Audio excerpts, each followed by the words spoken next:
बिस्मिल्लाहिर्रहमानिर्रहीम अस्सलाम वालेकुम। कल तक जिस जूलानी को अमेरिका और यूरोप के देश मोस्ट वांटेड टेररिस्ट कहा करते थे, जिसके सिर पर 10 लाख डॉलर का इनाम भी रखा हुआ था, और ये भी कह रहे थे कि बशर अल असद की डिक्टेटरशिप से सीरिया को आज़ाद कराने के बाद भी जूलानी को लेकर इनका स्टैंड नहीं बदलने वाला, उन तमाम ने जूलानी को अब अपना बाप डिक्लेयर कर दिया है। अब ऐसा तो नहीं है कि जूलानी हैवान से इंसान बन चुका है।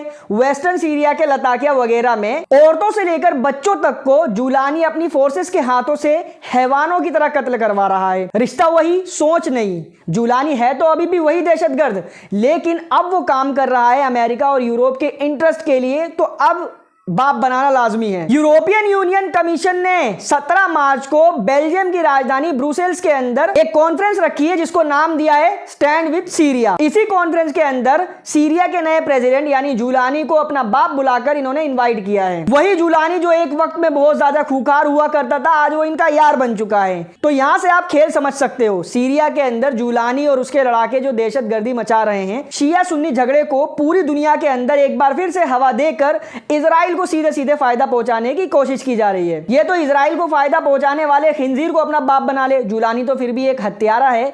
वहीं जूलानी के लड़ाके सीरिया के अंदर बाकायदा माइक पर ऐलान कर अपने लड़ाकों को ये हिदायत दे रहे हैं, माइनॉरिटीज के घरों में घुस घुस कर उनकी औरतों, बच्चों, बूढ़ों, किसी पर कोई रहम नहीं किया जाएगा, सबको मारकर समुद्र के अंदर फेंक दो। देखो, सीरिया पे कब्जा अलवियों का रहता है, सुन्नियों का रहता है, इजराइलियों का रहता है, ये मैटर नहीं करता। मैटर यहां ये चीज करती है कि एक फोर्स का लीडर जो अपने आप को सो कॉल्ड सुन्नी मुस्लिम बता रहा है, दाढ़ी टोपी रखकर, वो अपनी मिलिट्री को ये ऑर्डर दे रहा है बाकायदा माइक पर कि इनकी औरतों, बच्चों और इनके तमाम लोगों को मारकर इनकी लाशों को समुद्र में फेंक दो।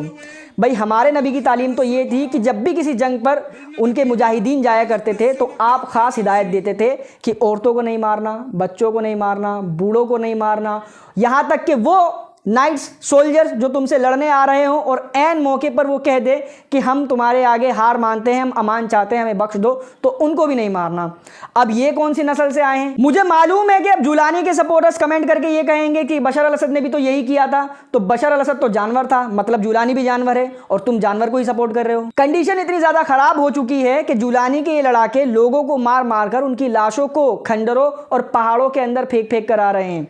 कुछ फुटेजेस में देखा जा रहा है। वहीं रशिया ने लताकिया के अंदर मौजूद अपने खमैमिम बेस पर 7,000 से ज्यादा अलवी समुदाय के लोगों को पनाह दी है, जो जूलानी के लड़ाकों से अपनी जान बचाकर वहां पर पहुंचे हैं, जिनमें जाहिर है कि औरतें, बच्चे और वो लोग हैं जिनका इस लड़ाई से कोई लेना देना नहीं है। उधर रशिया और चाइना के वॉरशिप्स ईरान के समुद्री इलाके में एंटर कर चुके हैं। आपको बता दूं कि रशिया, चाइना और ईरान इंडियन ओशन के अंदर नेवल एक्सरसाइज कंडक्ट करने वाले हैं। जाहिर है मैसेज देना है अमेरिका और इजराइल को कि ये भी पूरी तरीके से तैयार हैं। चाइना और रशिया का साथ आना, ये पूरी दुनिया को मैसेज जा रहा है कि ईरान की हर सिचुएशन में ये देश कम से कम इसके साथ खड़े रहेंगे। और यही वजह है कि तमाम बड़ी घटनाएं होने के बावजूद भी डोनाल्ड ट्रंप जो धमकी दे रहे थे कि सैंक्शन से नहीं मानोगे तो हम टैरिफ लगाएंगे, टैरिफ से नहीं मानोगे तो हम हमला कर देंगे, मगर अभी तक सिर्फ हमले की तैयारी ही हो रही है। ईरान के ऊपर हमला करने जैसी कोई न्यूज अभी तक सामने निकलकर आई नहीं है। वहीं इजरायलियों के खिलाफ पूरी दुनिया में नफरत का लेवल कुछ इस तरीके से बढ़ चुका है कि जहां कहीं भी पाए जा रहे हैं वहीं कूटे जा रहे हैं। अभी थाईलैंड से एक वीडियो वायरल हुई थी, 1-2 दिन पुरानी ये वीडियो हो चुकी है। थाईलैंड के अंदर कुछ लोगों ने इजरायली ग्रुप को घेरा और उनको पहले मोलेस्ट किया। जब वो जवाब देने पर आए तो इन्होंने पकड़कर उनको कूटने की भी कोशिश की, लेकिन वो वहां से फरार हो गए। अब थाईलैंड के अंदर से ही एक और बड़ी अपडेट ये आती है। थाईलैंड में घूमने गई हुई फिनलैंड की 2 महिलाओं से इजराइल के 3 टूरिस्ट ने होटल के उसके कमरे में घुसकर उसके साथ जबरदस्ती करने की कोशिश की, लेकिन अचानक ही वहां पर कहीं से एक रशिया का बंदा, जो रशिया से आया होगा घूमने थाईलैंड के अंदर, वो वहां पहुंचता है और उसने उन तीनों को कन्फ्रंट करना शुरू किया, मतलब तीनों को अच्छे से लपेटा। लेकिन इनके हाथ में कुछ हथियार वगैरह थे जिससे उस अकेले बंदे के ऊपर इन्होंने हमला किया और वो बंदा हॉस्पिटलाइज है, मतलब चोट उसको काफ़ी आई है। मगर थाईलैंड की पुलिस ने अब इन तीनों के ऊपर मामला दर्ज कर लिया है। उधर गाजा के हमास ने इजिप्ट और बाकी अरब देशों को जवाब दिया है, जो 53 बिलियन डॉलर का एक ऑफर लेकर आए थे कि गाजा को बना देंगे तो तुम हथियार डाल देना और फिर गाजा के ऊपर हम किसी और गवर्नमेंट को बिठा देंगे, सब कुछ ठीक हो जाएगा।